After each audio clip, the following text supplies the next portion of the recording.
Hi అండి, చూస్తున్నారు కదా ఇది మా ఇల్లు. చూసారా, ఇదిగోండి ఇంటి ముందు ఇదంతా తోట. ఇదిగోండి మీకు టమాటాలు చూపిస్తాను. ఇదిగోండి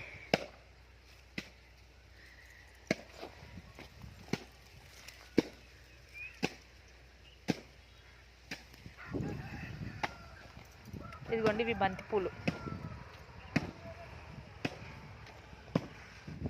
ఇవి వంగ చెట్లు. ఇంకా రాలేదు పింద, అది టైం పట్టేటుంది, సమ్మర్ కదా.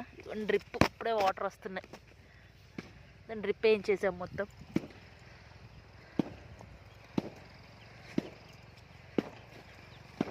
ఇదిగోండి ఇక్కడ వంకాయలకి పిందెలు పడ్డాయి చూడండి.